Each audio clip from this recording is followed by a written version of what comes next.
segmen Persona di Zahra, dan tetamu tetap saya kita ada iaitu Ustaz Muhammad Al-Amin. Assalamualaikum Ustaz. Waalaikumsalam warahmatullahi wabarakatuh. Terima kasih ke Kunti. Terima kasih. Okey Ustaz, tajuk hari ni itulah saya pun tanya Ustaz apa benda yang Ustaz cuba gambarkan. Dia kata rahsia. Okey, kita nak sembang-sembang tentang tajuk harus yang dianggap kemestian. Apa benda tu Ustaz? Apa benda? Gambarannya silakan. Okey. Bismillahirrahmanirrahim. Assalamualaikum warahmatullahi wabarakatuh. Innal hamdalillah nahmaduhu wa nasta'inuhu wa nastahdihi wa nastaghfiruh wa natubu ilaih wa na'udzubillahi min syururi anfusina min sayyiati a'malina. May yahdihillahu fala mudilla lahu wa may yudlilhu falan tajida lahu waliyyan mursyida. Yang dirahmati Allah, DJ Siti, saya seterusnya kepada seluruh ibu-ibu, ayah saya yang saya sayangi sekalian, abang-abang, kakak dan adik-adik yang saya doakan yang kebaikan sekalian, dan sesiapa saja yang mendengar serta menonton TV Hakim. Dan syukur Allah Subhanahu Wa Taala, pada pagi yang berbahagia ni kita dapat melanjutkan lagi perkongsian kita, dan pagi ini kita nak kongsikan mengenai harus yang dianggap kemestian. Okey. Jadi dalam hidup kita ni, Islam adalah satu agama yang terangkan kepada kita 3 perkara dalam kita memahami hubungan kita dengan manusia. Okey. Yang pertama hak. Yang keduanya tanggungjawab. Okey. Dan juga yang ketiganya benda ihsan dia panggil. Okey. Maksudnya ada 3 perkara yang diajar dalam hubungan kita dengan manusia. Pertama hak. Hak ni apa-apa perkara yang kita dapat. Dan benda ni tak banyak sebenarnya. Wajib diuruskan, wajib ditunaikan. Sebagai contoh, hak sebagai seorang isteri, apa dia?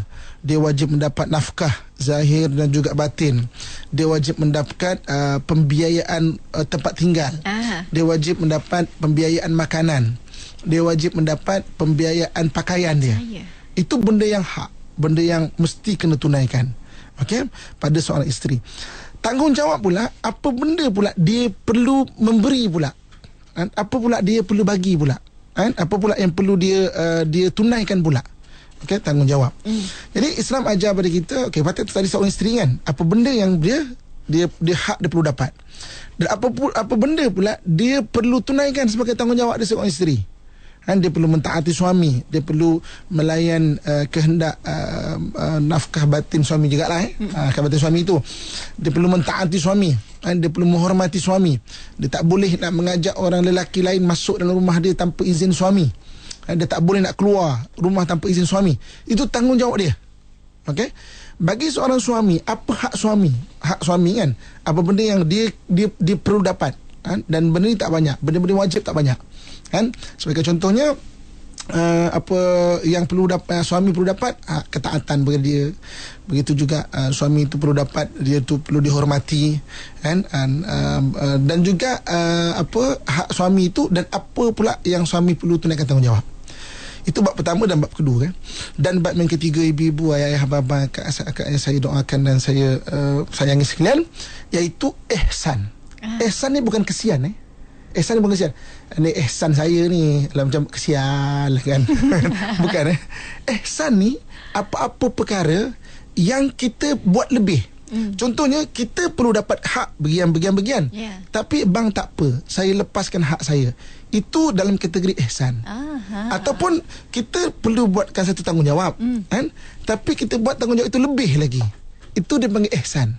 Jadi maksudnya benda ihsan ni adalah perkara-perkara yang berkaitan dengan apa benda yang kita bagi lebih. Kita sama ada kita yang lebih kita tu kita lepaskan, ataupun tanggungjawab tu kita buat lebih. Jadi maknanya itu benda ihsan. Jadi dalam hubungan kita sama manusia, dalam Islam ajar kita 3 perkara ni. Kita bacalah hak ibu dan ayah yang perlu anak-anak tunaikan. Kerana anak-anak kan perlu tunaikan hak ibu ayah. Wala takul lahum uffin, dan kamu kata pada mak ayah. Itu Islam ajar. Itu hak mak ayah yang kau kena hormat. Macam mana kena hormat, kena jaga. Dan adalah kelebihan-kelebihan dia di dunia pun ada, di akhirat pun ada. Orang yang kira hak yang ditunaikan. Macam tu juga tanggungjawab mak ayah pada anak-anak pula. Antara hadis Nabi SAW sebut perlu memberikan nama-nama yang baik. Dan kita perlu bagi nama ke anak kita nama-nama yang baik. Macam tu juga kita perlu bagi nafkah kepada anak kita, bagi pendidikan kepada anak kita. Kalau kecil, bermain-main dengan anak. La'ib waladaka sab'an, bermain-mainlah anak kamu sampai umurnya 7 tahun. Adib waladaka sab'an, maknanya adib ni ajar dia adab, ajar dia akhlak sampai umurnya 14. Wasahibuhu sab'an, dan jadikan dia kawan pada umur dia 14 tahun ke atas.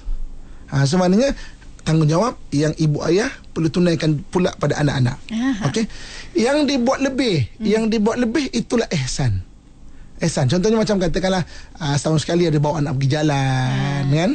Ataupun dengan isteri kan bawa pergi jalan, bagi hadiah pada hari perkahwinan atau hari jadi, kan? Itu ihsan. Ihsan tu benda yang lebih.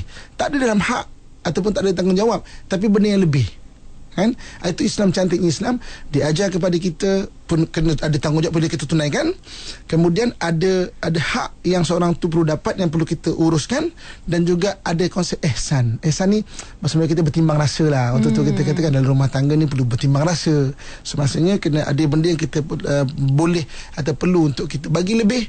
Ada juga ada benda yang kita boleh maknanya lepaskan kita punya hak tu. Kan? Maknanya tak kisah, kita tak apa, kan? Katakan isteri tak berapa sihat, patutnya dia kena layan kita. Dalam hadis Nabi SAW sampai di para dapur pun kalau suami nak kena layan, kan? Ataupun di belakang bonggol unta, kan? Unta ni kalau dia bergerak, kalau siapa-siapa menaik unta, kan, dia mengalunkan badan orang yang menunggang dia tu, dia macam berjoget. So kalau suami isteri ni naik berdua, dia macam berjoget atas tu, badannya akan bersentuhan. Lama-lama dah sentuh. So meter tu agak naik lah, kan? Faham. Itu yang sampai Nabi sebut layan suami walaupun sampai di belakang unta. Begitu sekali kan? Maksudnya tapi itu kena layan. Suami nak, wajib layan. Tapi isteri tengah tak sihat, isteri tengah demam, langsung lah. Itu ihsan. Itulah ihsan. Maknanya tak apalah, kan? Maknanya kita melepaskan kita. Itulah ihsan yang diajar oleh Nabi SAW. Kelebihan umat Islam, dia ada ihsan itu, pengajaran dia. Ibu-ibu, kakak, tuan-tuan, muslim-muslimat yang saya sayangi dan saya doakan yang kebaikan sekalian. Okey.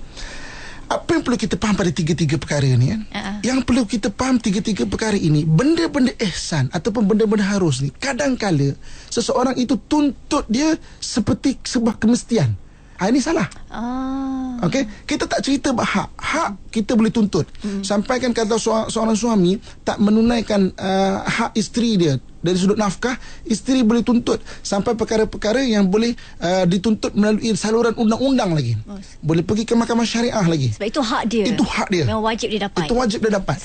Macam tu juga tanggungjawab yang perlu diberikan oleh seorang suami. Katakan seorang suami itu tidak memberikan tanggungjawab dia, boleh dituntut sampai kepada saluran undang-undang. Dalam hadis Nabi SAW, Nabi pernah maknanya menasihati seorang isteri. Dia kata isteri ni datang kepada Rasulullah, kata, wahai Rasulullah, saya punya suami ni sangat berkira lah, kudukut banyak. Berkira sangat. Sampai nafkah aku pun saya pun tak cukup, wahai Rasulullah. Apa kata Nabi SAW? Kau boleh ambil, sebab tu hak kau. Ambil sekadar-kadarnya. Jangan kau kebas semua sampai suami tu tinggal bontang, tak ada apa. Jangan. Ambil sekadar-kadarnya. Itu hak kau boleh ambil. Jadi Nabi ajarkan orang yang tak tunaikan tanggungjawab sampai boleh dituntut sampai di saluran undang-undang. Tapi bab ihsan, benda-benda yang harus, kita kena faham. Jangan sampai benda-benda ihsan kita jadikan satu kemestian. Kan? Seolah-olah satu kewajipan. Kita hadiah hari jadi kita, suami bagi, alhamdulillah. Kita dah biasa dengan hadiah hari jadi. Tapi jangan sampai tak ada hadiah hari jadi sampai bergaduh sama isteri. Sebab benda itu benda yang ihsan. Tapi tuntut macam wajib. Tuntut macam wajib. Boleh bergaduh sampai. Kan kadang-kadang hari anniversary, saya pernah jumpa Siti, ibu ayah saya sekalian, kan, hari anniversary, kan, suatu orang saya habis kuliah subuh. Ustaz, suami saya ni tak guna punya orang, munafik punya orang. Kenapa munafik kalau, kan? Ni janji hari anniversary ni ajak berjalan ni, tapi kerja meeting aja kerja ni, kan. Okey. Ya, ke time lapang lah. Suami boleh ajak berjalan. Time tengah dia sibuk dan dia meeting tu, kalau dia dapat nafkah yang besar daripada luar, dia pun bawa balik ke rumah. Isteri pun akan dapat juga. Untuk dia juga. Tapi benda ihsan, benda harus sampai dituntut sebagai kewajipan, sampai boleh bergaduh. Benda ni kena faham supaya kita tidak bergaduh benda yang sebenarnya tak perlu bergaduh pun. Kita tak perlu memperbesarkan benda yang tak perlu dibesarkan pun. Alhamdulillah suami bagi kita, tapi bukan kau mesti kena bagi macam ni. Kau mesti kena bagi macam ni. Sebab kita kena tahu hak, tanggungjawab, dan ada juga ihsan. Bab-bab hak, bab-bab tanggungjawab boleh. Kita boleh ceritakan, boleh cakap, boleh minta. Tapi bab-bab ihsan jangan sampai kita tuntut sebagai benda tu kewajipan atau kemestian. Hari ni kita bagi anak kita minta duit. Okey, minta duit, nafkah okey. Mak, ayah, ni nak bayar iuran sekolah apa semua kan, kat universiti kan, ni nak beli barang-barang, anak ambil architecture kan, nak beli barang-barang lukisan kertas kan mahal kan, mungkin duit pinjaman tak berapa cukup. So ayah bagi sebagai duit pembiayaan sekolah dia. Okey, itu tanggungjawab dan itu hak yang anak boleh dapat. Tapi sikit-sikit minta ayah, sikit-sikit minta ayah, sampai satu tahap yang bukan hak, ayah tak bagi, kita marah ayah. Ini yang berlaku kadang-kadang. Ada anak yang pukul mak, pukul ayah. Sebab apa? Nak minta. Terutamanya terlibat dengan benda yang tak baik. Kalau judi lah apa semua kan. Bukan nafkah dia. Benda yang ayah nak bagi, benda yang ihsan. Tapi hari ni ayah tak bagi, bukan kemestian ayah kena bagi. Betul. Kan? Menyebabkan sampai nak pukul mak, pukul ayah. Sebab apa? Sebab seolah kita jadikan benda tu kemestian kena tunaikan. Kita kena faham hak, tanggungjawab dan juga ihsan. Jangan jadikan ihsan tu kemestian bagi kita tu. Okey, hari ni adik-beradik. Okey, hari ni adik-beradik susah, kita kena tolong. Okey, tolong tu apa bentuk dia? Kalau sampai memudaratkan, wajib tolong sebab dia saudara Islam dan saudara sedarah kita. Tapi ada benda-benda yang bukan hak, dia termasuk bab ihsan. Hari ni kita pinjam duit dengan adik-beradik kita kan, bagi. Pinjam lagi, bagi. Pinjam lagi, bagi. Benda-benda ihsan yang sampai kita anggap satu kemestian pula. Sampai hari ni minta, abang kata aku tak ada duit lah hari ni kan, aku pun dah tak ada. Kita marah pula abang. Abang ni kenapa? Abang ni gini, abang ni berkira lah apa semua. Padahal benda tu ihsan. Benda tu abang saja nak tolong. Yang sebelum-sebelum ni dia tolongkan ihsan itu, jangan jadikan dia sebagai kemestian yang kita tuntut sampai boleh bergaduh adik-beradik, sampai boleh putus silaturahim. Kan, sebab apa? Tak faham apa itu hak, apa itu tanggungjawab dan apa itu ihsan yang diajar oleh agama kita. Kan? Ibu-ibu, kakak, tuan-tuan muslimin dan muslimat Allah sekalian. Okey. Sekarang kita cuba nak cari sebab. Kita cari sebab kan. Kenapa seorang itu boleh jadi dia meletakkan benda-benda ihsan sebagai kewajipan yang dia nak tuntut sampai boleh bergaduh pula? Biasanya kena 3 sebab. Apa dia? Yang pertamanya, apabila dalam dirinya ada sifat tamak. Sifat tamak. Sifat tamak ni orang yang tak pernah rasa cukup. Kan? Nak lagi. Sebab tu dalam apa nama, dalam Quran Allah sebutkan wa mahattu lahu tamhida. Kami mudahkan manusia itu untuk mendapat sesuatu benda dan bentuk ihsan, thumma yatma'u an azid. Kemudian dia rasa tamak untuk minta ditambah. Ketika dia rasa tamak, apa kata Allah Subhanahu wa taala? Kalla, aku takkan bagi. Allah sendiri kata, aku takkan bagi kalau sifat tamak. Sebab apa? Orang yang sifat tamak, dia takkan pernah rasa cukup. Betul. Dalam hadis Nabi SAW, Nabi dia menyebut bahawa lau kana ibni Adam wadiyani minal zahab atau minal mal, kalaulah anak Adam itu ada 2 lembah daripada emas ataupun harta, yang ada sifat tamak ini, labtaghaw thalithan, pasti dia akan mengharapkan yang ketiga. Melembah yang ketiga, tak cukup. Wala yamla'u jawfi ibni Adam illa turab, dan tidaklah memenuhi perut anak Adam yang tamak ini melainkan tanah, maksudnya kematian. Mati busuk baru cukup. Kalau hari ini kita melihat isteri kita tidak ada sifat qanaah dalam bahasa Arab. Qanaah tu rasa cukup. Mana dia ada tamak, kita akan ada lihat simptom bagi diri dia menuntut benda-benda yang harus tadi itu, menuntut benda-benda ihsan tu tadi. Abang mesti bawa saya jalan ni, tak bawa, boleh jadi bergaduh. Abang mesti bagi saya hadiah, tak bagi hadiah, boleh jadi bergaduh. Sebab apa? Tidak memahami apa itu hak, apa itu tanggungjawab, apa itu ihsan. Dan dalam diri dia ada sifat tamak. Dan benda Nabi sebut hadis Nabi banyak kan, pada isteri, pada suami, terutamanya orang perempuan kata Nabi. Bila dia tidak ada sifat qanaah ataupun sifat rasa cukup ini, sifat tamak ini, apa yang suami bagi itu dia tak nampak, dan dia akan nampak benda yang tak ada je. Dia akan nampak benda yang tak ada je. Dia tak nampak suami sediakan rumah bagi dia, dia tak nampak suami sediakan nafkah bagi dia. Dia nampak, orang lain dapat tu, orang lain dapat ni, orang lain dapat ni. Orang macam ni simptom dia akan tuntut benda-benda ihsan, benda-benda harus sebagai kemestian. Dan boleh jadi bergaduh. Kadang-kadang orang bercerai sebab benda ni. Betul. Sebab benda itu. Sebab itu Islam ajar pada kita bersyukurlah. Bersyukur adalah ubat bagi orang yang bersifat tamak. Syukur ni maknanya berkenang nikmat. Kenang nikmat. Tidak boleh menjadi orang yang tidak, kita tidak akan dapat jadi orang yang bersyukur kalau kita tidak ada kemampuan mengenang nikmat yang Allah bagi pada kita. Tak boleh. Kalau anda kita hari ini tak nampak kan? Jadi belajar untuk mengenang nikmat Allah bagi pada kita tu banyak sangat. Betul. Benda-benda yang Allah bagi pada kita tu. Jadi kalau kita ada rasa bersyukur, orang yang bersyukur, kata Imam Syafi'i, orang yang paling kaya dalam hidup dia. Paling kaya. Benda kurang dia rasa cukup bagi dia. Kan? Rumah kecil pun rasa besar. Apatah lagi rumah besar. Kereta kecil pun rasa besar. Apatah lagi kereta besar. Kan? Isteri kecil pun rasa besar. Apatah lagi apatah lagi isteri besar. Besar ke kecil, alhamdulillah, itu jodoh kita yang menyenangkan hati. Kan? Buruk mata orang mungkin cantik pada mata kita. Jadi bahagia. Kita bukan nak mencari kecantikan itu. Kita mencari apa yang ada dalam hati. Maknanya kalau orang cantik selim macam mana pun jalan orang cerita sekalipun, tapi kalau anda kata menyakitkan hati, tu yang sakit hati saya, sakit. Hai bye. Ada tu dah hadis Nabi si soleh, isteri yang kita tengok, kita menyenang hati kamu. Sejuk je hati. Okey, itu yang pertama, sebab pertama. Jadi kalau ada simptom macam ni, suami contohnya kan, kita bantu dia dari sudut nafkah.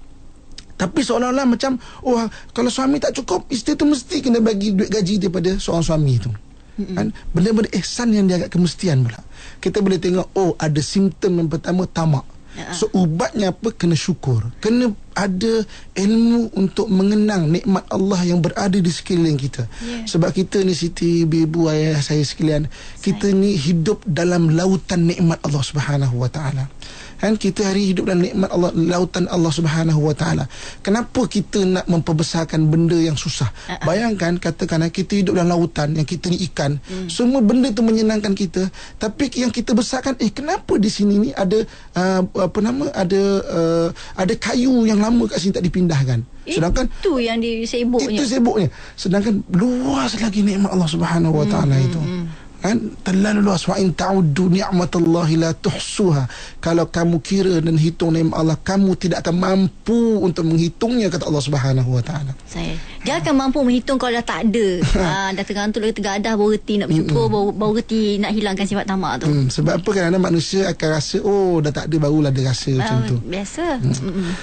Okey, yang keduanya, kenapa benda ni boleh berlaku? Yang keduanya, apabila seorang itu menjadikan benda harus tu sampai benda yang bergantung, tempat dia bergantung. Benda harus tu sampai tempat dia bergantung.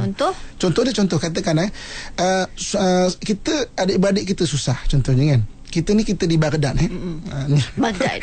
Kita cerita. Adik-beradik susah, contohnya kan. Dia susah pinjam duit dekat abang. Dia susah pinjam duit dekat akak. Dia susah pinjam duit dekat adik. Okey, asal susah aja pinjam. Aja pinjam je susah kan. Tapi bila benda tu dijadikan bergantung, satu hari nanti kebetulan abang ada, kakak ada, adik ada, okey, tiba-tiba kakak juga ada keperluan, anak je nak masuk universiti, dia mungkin ada benda-benda kereta dia rosak, kata hari ni kakak tak boleh nak tolong kau. Oleh kerana pertolongan itu jadikan tempat bergantung, dia akan marah kakak tu. Alah kakak tu, bukan nak tengok saya susah ni apa semua. Boleh jadi gaduh pula. Padahal selama ni kakak tu yang bantu dia, kakak tu yang tolong dia. Sebab pergantungan itu kepada manusia, diletakkan tu kepada manusia. Apa yang Islam ajar? Islam ajar hidup kita ni bergantung pada Allah Subhanahu Wa Taala. Sebab tu dalam Quran Allah sebut, wa may yatawakkal 'ala Allah fa huwa hasbuh. Siapa yang bertawakal kepada Allah, cukuplah bagi dia. Allah akan cukupkan bagi dia. Minta kepada Allah Subhanahu Wa Taala, kemudian baki baru jumpa manusia. Bukan jumpa manusia dulu, kemudian marah dulu, baru sedih malam-malam doa. Bukan. Doa dulu, minta dulu, baru jumpa manusia.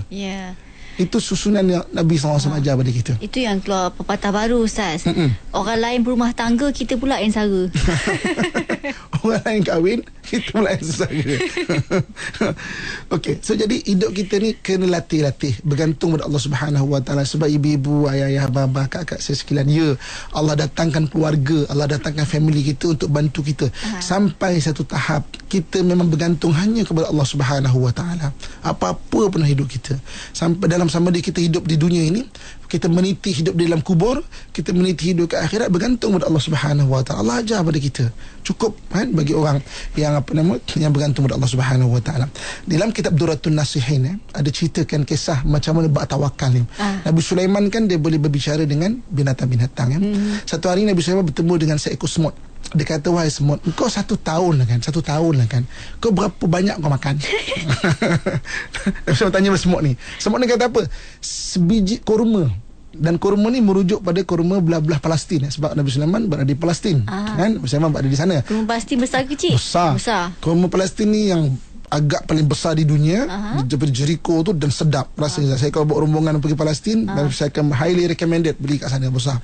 Nabi Sulaiman kata, okey lah, kalau macam tu gini lah, engkau setahun ni kau jangan kerja lah, aku sediakan kau memang satu terus sebiji kurma yang besar ni kan. Kau makan apa-apa, makan tidur je lah.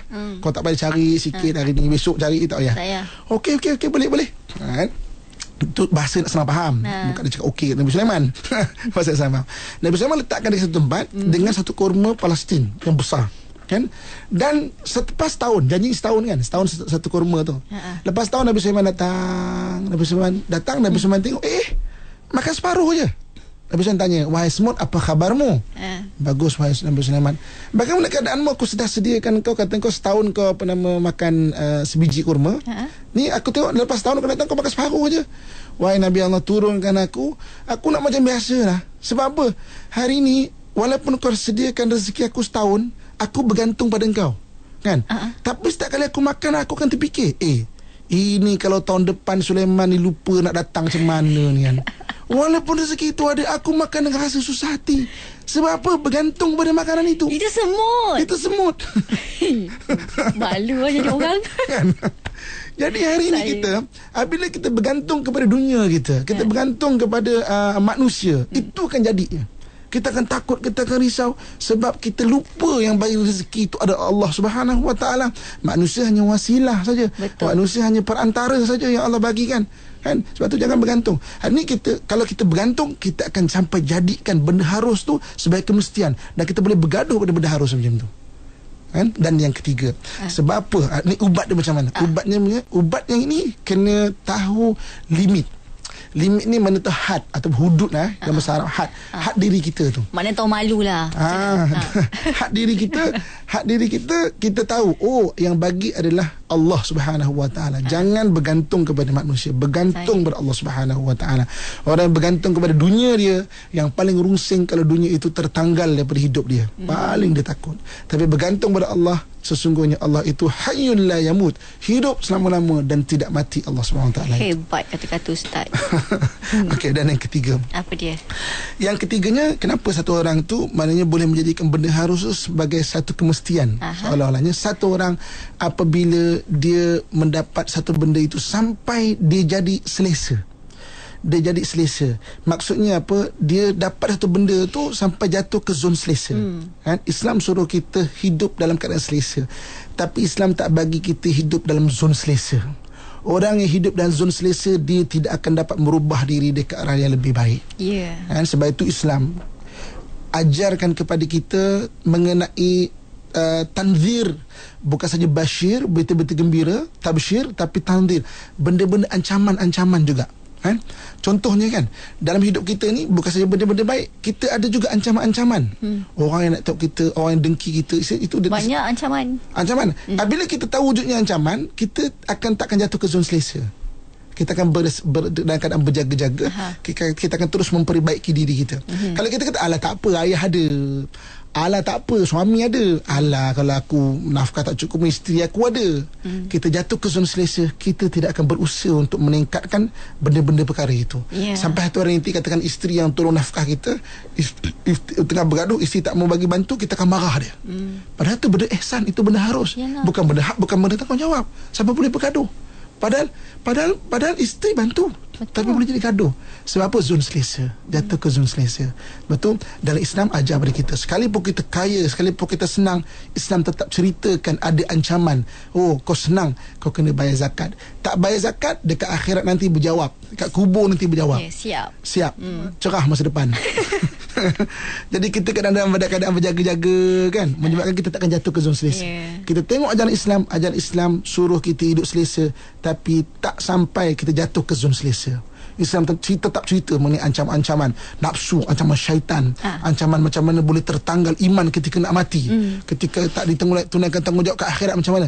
Dan akhirnya kita, aku dalam keadaan senang, tapi aku tak nak jatuh ke zon selesa. Sentiasa memperbaiki diri. Dan apa kata Allah Subhanahu wa taala? Qad aflaha man tazakka. Beruntunglah orang yang sentiasa memperbaiki dirinya. Wallahu a'lam. Terbaik Ustaz.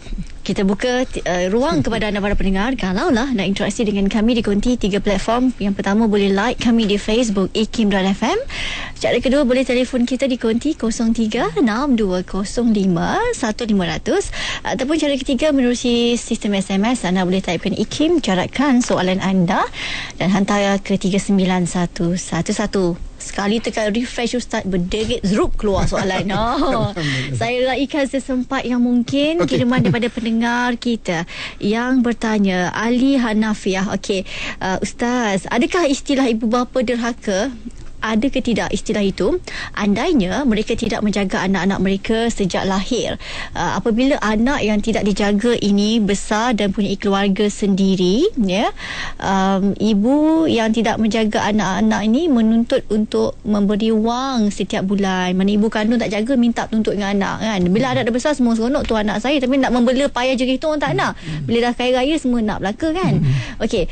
Perlukah anak yang tidak dijaga oleh mak ayah kandung ni mematuhi permintaan mak ayah kandungnya tu, minta duit padahal tak pernah jaga pun? Andainya anak ini sendiri bukannya mampu pun untuk menanggung segalanya. Doa ibu yang derhaka itu mabur ke tidak Ustaz? Ni banyak soalan dia. Yang seterusnya satu soalannya.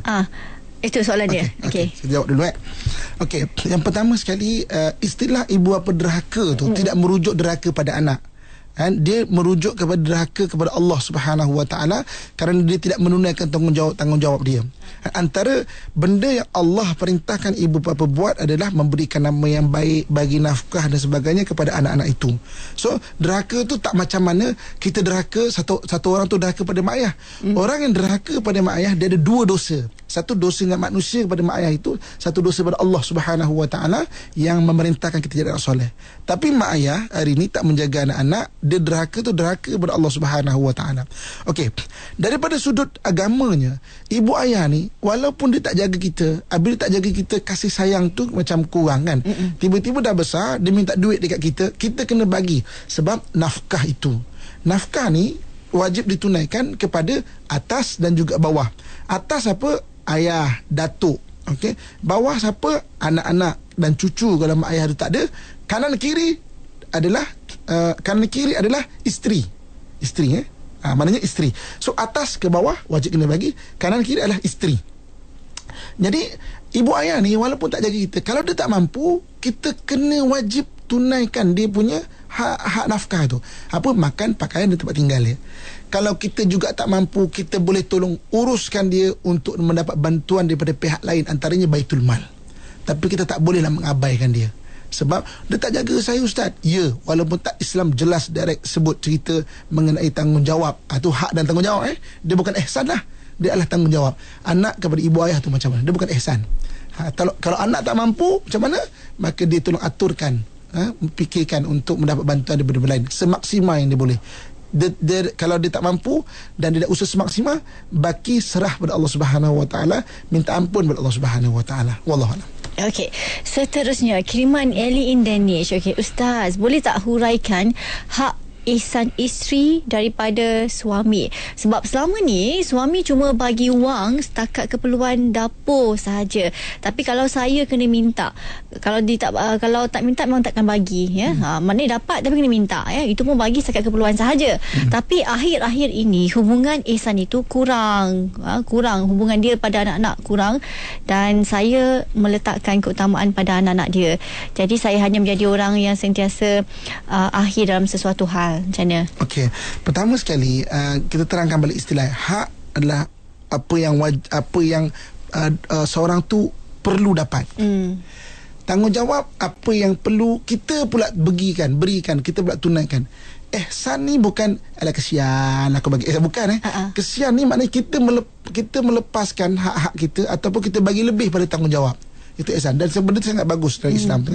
Okey, pertama sekali, suami ni bagi duit untuk nafkah isteri. Maksudnya kalau betul makan, pakaian, tempat tinggal, sudut kesihatan semua terjaga, alhamdulillah, selesai. So yang baki lebih itu adalah yang suami bagi lebih, ihsan. Okey. Bagi anak-anak sama juga. Anak-anak suami kena sediakan makan, pakaian, tempat tinggal, pelajaran dia, kesihatan dia. So maknanya kalau dah bagi, alhamdulillah. Apa yang suami bagi lebih itu adalah dipanggil yang disebut sebagai benda yang ihsan lah. Allah bagi pahala, Allah ganti balik harta suami yang suami bagi lebih dan sebagainya. Okey. Bagi suami yang lihat nak bagi hak dan juga tanggungjawab tadi kan, dua tadi kalau jenis memang ada orang nature dia faham, tak payah tanya dia tahu. Ada orang memang kena sebut baru dia bagi, sebut baru dia bagi. Orang macam ni memang kita kena sebutkan. Kita jangan harapkan dia untuk faham sendiri. Kena sebut, kena cerita, kena sebut. So jadi maknanya hak, tanggungjawab, ihsan tu benda yang suami bagi lebih. Jangan sampai kita menuntut benda yang suami bagi lebih itu, yang kalau tak bagi kita marah-marah dia pula. Abang, saya nak tukar handphone baru, tak kira nak tukar handphone baru. Handphone bukan dalam nafkah, kecuali kalau dia kata benda tu sebenarnya keperluan kan, mungkin nafkah, tapi kita dah handphone, cuma nak tukar handphone baru je, kan. So maknanya itu benda ihsan. Itu benda yang kalau suami bagi benda tu lebih. Jangan sampai tuntut sebagai kemestian. Saya Wallahualam. Kan ada setengah orang, isteri terutama ni yang dah terbiasa. Yelah, orang tahun pertama kahwin ni excited ustaz. Birthday pertama perkahwinan memang dia akan bagi. Suami bagi isteri, isteri bagi suami. Tapi dah termula macam tu, tiap tak tahun kalau birthday isteri, suami katalah outstation ke apa, dia akan beli hadiah, lepas tu dia claim ni resit dia. Kesian suami. Yelah kalau suami tu mampu tak apa kan, tapi dah tak mampu macam telan liur je lah kan. Saimi ni Kalau Siti esok macam mana? Saya rasa insyaAllah saya akan jadi seorang isteri yang sangat bersyukur. Alhamdulillah. Ahmad Yusof tanya, untunglah tu siapa tu? Okey, Ustaz, soalan daripada Ahmad Yusof tanya, okey, bagaimana kita nak meletakkan harus yang dianggap kemestian pada tempat-tempat yang betul? Sebenarnya berkaitan dengan ilmu. Benda tu dengan ilmu, benda tu kena dengan tiga sebab tadi kan. Kenapa orang boleh menuntut. Jangan jadi orang yang tidak bersyukur. Jangan jadi orang yang tamak. Pertama, jangan jadi orang tamak. Orang tamak ni hidup dia tak pernah puas. Orang tamak ni hidup tak pernah kaya. Orang tamak ni hidupnya sedang kena kekurangan. Sebab dia nampak benda yang tak ada je. Dia bukan nampak benda yang ada keliling dia. Nampak benda yang tak ada je. Tunggu hilang dia boleh bersyukur. Kan? Yang keduanya, jangan jadi orang yang bergantung pada dunia. Kita akan jadi meletakkan benda harus sebagai kemestian tak. Kalau dia kata adik kita susah, abang mesti tolong, kakak mesti tolong. Tiba-tiba kakak tak boleh tolong, kita akan marah kakak pula. Kita letakkan pula harus kemestian pula soalan macam tu. Okay? Dan juga jangan orang yang jatuh ke zon selesa. Tak apa. Jadi kita tak meningkatkan diri. Abang ada, ayah ada, atuk ada, suami ada, isteri ada, anak-anak ada. Jangan jatuhkan zon selesa. Mengharapkan dia tu sampai kita jatuh ke zon selesa. Kita mengharap Allah Subhanahu Wa Taala dan kena bersedia dengan segala kemungkinan-kemungkinan yang berlaku dengan pergantungan kepada Allah Subhanahu Wa Taala. Mengharap pada orang, tak beri marah. Lepas tu kalau dia darah tinggi sikit jantung, jangan salahkan orang. Maknanya marah tu biar bertempat. Dia senang macam Ustaz kata lah, kalau ada ilmu, reti nak bersyukur, insya-Allah hidup kita umur akan lebih panjang. Kita minti awet muda, hidup kita akan lebih ceria. Okey, seterusnya kiriman daripada pendengar kita yang bertanya. Kiriman daripada Nur Razian Intan. Ustaz, mohon pencerahan. Tanah dan rumah pusaka telah ditukar milik kepada anak perempuan yang telah bersuami, tapi sibuk masih lagi duduk bersamanya, tapi apabila rumah tu hendak diubah suai, si ibu masih lagi duduk bersamanya. Saya ulang kembali Ustaz soalan dia. Okey. tanah dan rumah pusaka telah ditukar milik kepada anak perempuannya yang telah bersuami, tapi si ibu masih lagi duduk bersamanya. Tapi apabila rumah itu hendak diubah suai, si ibu telah meminta anak-anak untuk berkongsi menyumbangkan fulus untuk membaiki rumah tu. Adakah wajib bagi anak-anak yang lain ini memberi sumbangan untuk mengubah suai rumah itu, sedangkan tapak tanah dan rumah yang sedia ada sudah menjadi milik adik perempuan? Apa pula tanggungjawab suami pada isteri yang tuan punya rumah tu? Okey, sama juga fahamilah hak, tanggungjawab dan ihsan. Kita faham benda tu, insya-Allah. Benda tu jelaskan, benda tu insya-Allah terjawab banyak-banyak benda yang perlu ataupun tidak. Okey, pertama sekali kita tengok tanah harta pusaka telah ditukar kepada nama adik perempuan contohnya kan. Okey, maknanya mak kata okeylah ni daripada suami, memang hak mak semua, hak anak semua dah selesai kan. So mak nak bagi adik perempuan, itu hibah. Terpulang mak nak bagi pada adik perempuan. Tapi mana dah hak adik perempuan. Okey. So jadi tiba-tiba mak nak buat ubah suai rumah. So jadi maknanya kita kena bagi ataupun tidak.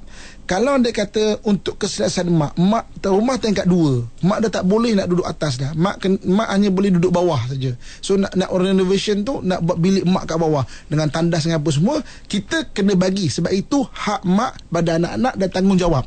Okey, maksudnya kita kena memang kena bagi. Sebab itu mak hidup lagi, terutama kita anak lelaki kena jaga. Okey. Tapi kalau sekadar memang nak sebagai Allah besarkan biar cantik lah, nak bubur ada tu yang Roman lah kan, ada kolam ikan lah apa semua, itu ihsan. Nak bagi boleh, tak bagi pun tak apa. Wallahualam. Okey. Seterusnya pertanyaan yang terakhir sempat saya raikan, okey, kiriman daripada pendengar kita, Kasum B Afandi. Ustaz, menjaga anak, kerja rumah, adakah ihsan isteri kepada suami? Duit isteri adakah sedekah dari isteri? Ustaz. Pertama sekali, dalam bab menjaga anak ni adalah tanggungjawab seorang suami, tanggungjawab bersama suami dan juga isteri. Okey. Tapi ibu lebih lagi, sebab tu kalau anda kata bercerai dan sebagainya, ibu akan dapat penjagaan anak itu. Ayah perlu membantu ibu untuk menjaga anak dia. Tolong sediakan, kalau perlu ada orang gaji, kalau perlu sediakan untuk anak tu hantar tuition ke apa semua, ayah kena sediakan keperluan itu. Sebab keperluan-keperluan itu adalah nafkah kepada anak-anak. Hari ni suami tak mampu, isteri bantu hantar pergi tuition lah, bantu pergi maknanya hantar apa semua, bantu itu ihsan daripada isteri. Jadi maksudnya suami kena fikirkan, kalau dia tak mampu, okey, itu hak tanggungjawab aku tak mampu, lafazkan 2 benda je pada isteri, 2 benda je. Pertama, minta halal. Saya sekarang tak mampu. Islam berpegang kepada akad. Okey, akad, walaupun malu lah kan, tak apa, pegang tangan isteri, bawa dia tempat paling romantik, dekat longkang depan rumah. Cakap abang tak mampu sekarang ni kan, abang minta halal. Pertama. Yang keduanya, lafazkan sebagai hutang. Abang tak mampu sekarang, tapi kalau satu hari tu abang mampu, abang akan kira balik, abang akan bagi balik hak awak. 2 je lafaz. Kalau suami minta halal, kita kan lelaki bini, apa nak berkira sangat, halal je lah. Okey, itu hak isteri. Kalau isteri nak halalkan, alhamdulillah. Dan yang ungkit-ungkit dah tu, lepas 10 tahun, dulu kau susah, aku lah bantu. Jangan. Kita dah halalkan. Islam berpegang pada akad. Dah kita halal akad. Dah khalas. Jangan kita ungkit. Okey. Dulu kau susah ke main ni, kau dah senang nak kahwin ni. Jagalah. Dah jodoh. Jangan ungkit. Sebab kita dah halalkan. Sebab tu mula-mula lafaz tu sangat penting. Atau yang kedua, hutang lah. Lepas hutang, saya memang minta, sekarang mampu saya ganti balik. 2 je pilihan dia. Sebab dia berkaitan hak dan tanggungjawab. Bukan ihsan. Hak tanggungjawab. Wallahualam. Ustaz, kita tutup dengan doa, Ustaz. Okay, insyaAllah. Sebagai penutup dia, ibu-ibu, ayah, abang-abang, kakak yang saya sayangi dan saya doakan yang kebaikan sekalian, fahami 3 perkara yang Islam ajar adalah hubungan kita dengan manusia: hak, tanggungjawab dan juga ihsan. Hak, tanggungjawab tak ada pilihan. Semaksimal mungkin tunaikan. Ihsan jangan jadikan dia kemestian. Bagi, alhamdulillah. Tak bagi, jangan sampai kita jadi satu kemestian sebab bergaduh benda itu. Jangan jadi 3 golongan tadi. Orang yang tamak, orang yang bergantung kepada dunia, dan orang yang jatuh ke zon selesa dalam melihat perkara-perkara ihsan. Nanti kita akan jadi orang yang maknanya tak dapat meningkatkan diri. Kesimpulan yang kemas. Kita akhirkan doa, insyaAllah. A'udzubillahi minasyaitonirrajim. Bismillahirrahmanirrahim. Alhamdulillahirabbil alamin wassalatu wassalamu ala asyrafil anbiya'i wal mursalin wa ala alihi washabbihi ajmain. Mudah-mudahan Allah jadikan saya dan kamu sekalian hamba Allah yang saleh dan salihah, yang sentiasa mentaati perintahnya dan meninggalkan segala larangannya. Ya Allah, ya Tuhan kami, jadikanlah kami orang yang sentiasa bersyukur di atas segala nikmat-Mu ya Allah. Jadikanlah kami orang yang sentiasa bersabar di atas segala ujian daripada-Mu ya Allah. Jadikanlah kami orang yang sentiasa beristighfar di atas segala dosa dan kesalahan kami ya Allah. Jika Engkau matikan kami dalam keadaan beriman dan tanpa sebarang fitnah serta kekecewaan ya Allah. Sudahi hidup kami dengan husnul khatimah ya Allah. Ya Allah, ya Tuhan kami, sakit kami sembuhkanlah ya Allah. Susah kami bantulah ya Allah. Sesat dalam pandangan kami berilah hidayah ya Allah. Keras hati kami lembutkanlah ya Allah. Ya Allah, ya Tuhan kami, doa kami makbulkanlah ya Allah. Hajat kami tunaikanlah ya Allah. Perkara-perkara yang baik rezekikan kepada kami ya Allah. Hidup kami bimbinglah ya Allah. Allahumma rabbana atina fid dunya hasanatan wa fil akhirati hasanatan wa qina adzaban nar wa adkhilnal jannata ma'al abrar ya aziz ya ghaffar ya rabbal alamin. Wa sallallahu ala sayyidina wa maulana Muhammad wa ala alihi wa sahbihi ajmain. Subhana rabbika rabbil izzati amma yasifun.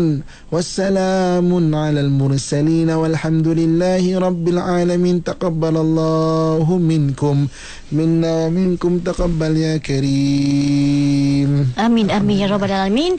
Indah kata-kata Ustaz dalam bye-bye doa itu tadi. Dan saya nak katakan ini, dan Nur Hisham pun titikkan benda yang sama. Katanya dalam jenaka ada pengajaran. Teruskan konsep berdakwah yang macam tu Ustaz. Saya yakin Ustaz banyak follower lepas ni.